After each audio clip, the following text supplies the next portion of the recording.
세상 모든 사람들이 부자가 되는 그날까지. 안녕하세요, TV비철입니다. 반갑습니다.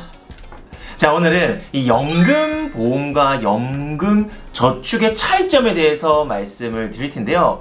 사실 뭐 연금저축, 연금보험 다 똑같은 말 아니야? 사실 그렇게 알고 계시는 분들이 상당히 많더라고요. 그래서 오늘 이 차이점에 대해서 말씀을 드리도록 하겠는데요. 그 전에 잠깐 구독, 좋아요, 그리고 알람 설정까지 꼭 좀 부탁드리도록 하겠습니다. 그럼 본격적으로 시작해보도록 하겠습니다.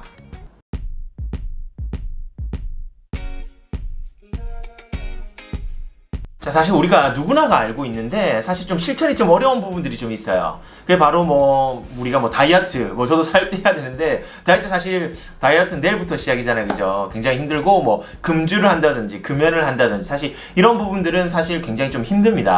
자, 그리고 또 우리가 막연하게 사실 좀 느끼기 때문에 준비를 잘 못하는 게 바로 이 노후에 대한 준비인 것 같은데요. 이 노후라는 부분들 준비를 하려면 우리가 연금이라는 부분들을 준비를 하는데, 아무래도 우리가 연금은 한참 뒤에라고 생각을 하기 때문에 막연하게 느껴져서 사실은 준비를 해야 됨에도 불구하고 안 하는 경우가 더 많고, 사실 또 어떻게 해야 되는지 잘 모르는 사람들이 태반인 것 같아요.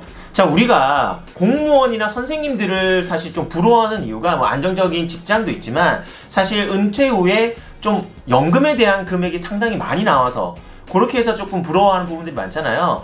지금 은퇴를 하시는 분들 같은 경우에는 한 300만 원 이상 따박따박 통장에 꽂히다 보니까 사실 굉장히 여유로운 노후 생활을 할 수 있어요. 거기다가 만약에 부부가 만약에 공무원이거나 선생님인 경우에는 600만 원 이상 이렇게 수령을 하다 보니까 사실 상당히 풍족하게 좀 생활을 해서 이 부분이 사실 좀 부러워하는 경우가 많죠. 자, 그런데 사실 이 공무원이나 선생님의 경우에는 그만큼 연금을 많이 떼기 때문에, 급여에서 많이 차감을 하기 때문에 사실 그만큼 많이 받아야 되는 게 맞는 건데요. 사실 우리가 연금이라고 하면 3층 연금이라서 국가에서 하는 국민연금, 회사에서 하는 퇴직연금, 그리고 개인연금 이렇게 보통 나뉘어져 있습니다. 그래서 국민연금이나 이런 부분들은 제가 조금 이따가 말씀을 좀 드리도록 하겠고, 어쨌든 오늘은 이 3층 연금 중에 어쨌든 개인연금에 관련된 이 연금저축과 연금보험의 차이점에 대해서 말씀드릴 텐데요. 어쨌든 영상을 끝까지 좀 시청을 해주시면 이 국민연금 관련된 부분들이 어떤지 좀 자세하게 말씀드리도록 하겠습니다.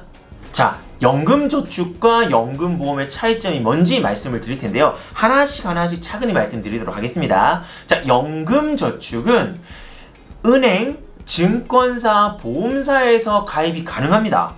연금저축이라 해서 우리가 일반적으로 보험사에서 가입한다고 생각을 하는데, 그게 아니라 은행, 증권사, 보험사에서 가입이 가능하다라고 보시면 되는데요. 이 연금저축의 가장 큰 장점은 뭐냐면 연말정산할 때 이 세액공제가 된다는 게 바로 큰 장점이라고 보시면 될 것 같습니다.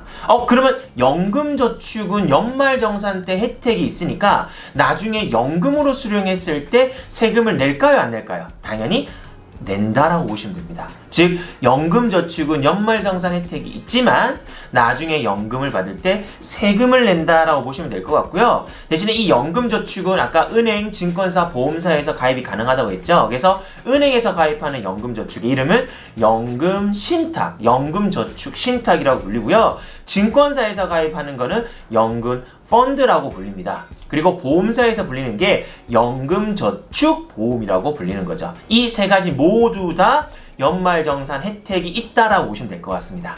자, 그럼 반대로 연금보험은 보험사에서 판매가 가능합니다.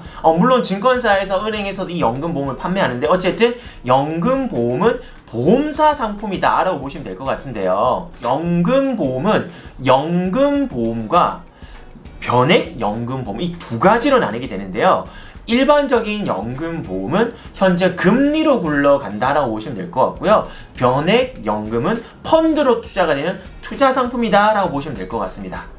둘 다 연금보험이기 때문에 비과세 요건이 충족하게 되면 연말정산 혜택은 없지만 비과세가 되는 상품이다 라고 보시면 될 것 같고요. 지금 계속해서 비과세 얘기를 하잖아요. 비과세가 좋은 건 알고 계실 텐데 이 비과세에 대한 부분들이 무조건 다 되는 게 아니라 조건을 좀 충족을 해야 됩니다. 내가 목돈으로 들어가는 경우에는 10년 동안 유지를 해야 되고요. 최대 1억까지 비과세가 된다라고 보시면 될 것 같습니다.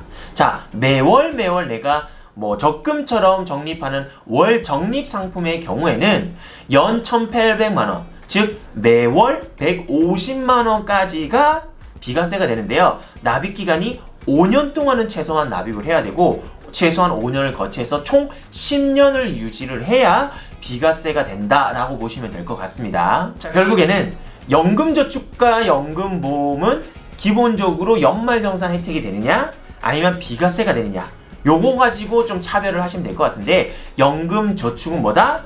연말정산 혜택이 있다. 하지만 나중에 세금을 낸다. 연금보험은 연말정산 혜택은 없지만 나중에 세금을 내지 않는다 라고 보시면 좀 쉽게 이해가 가능하시겠죠. 연금저축과 연금보험의 차이점을 말씀드렸어요. 다시 돌아와서 사실은 가장 중요한 게 저는 이라고 생각을 합니다. 추가적으로 제가 지금 카카오톡 플러스 친구에 철TV 재무상담이라고 치게 되면 제가 친구 추가를 할 수 있습니다. 그래서 카카오톡 플러스 친구에서 친구 추가를 하셔서 혹시라도 내가 재무에 관련된 부분들을 좀 궁금한 부분들이 좀 있다라고 생각하시면 친구 추가하셔가지고 상담 신청하시면 언제든지 제가 최대한 답변을 해드리도록 하겠으니 카카오톡 플러스 친구 철TV 재무상담 검색해서 친구 추가 꼭 해주시면 좋을 것 같습니다. 자, 오늘은 연금저축과 연금보험에 대해서 말씀을 드렸는데요. 오늘 내용이 조금이라도 유익했다 생각되시면 구독, 좋아요, 그리고 알람 설정까지 꼭 좀 부탁드리도록 하겠습니다. 그럼 다음 시간에 뵙겠습니다. 안녕히 계세요.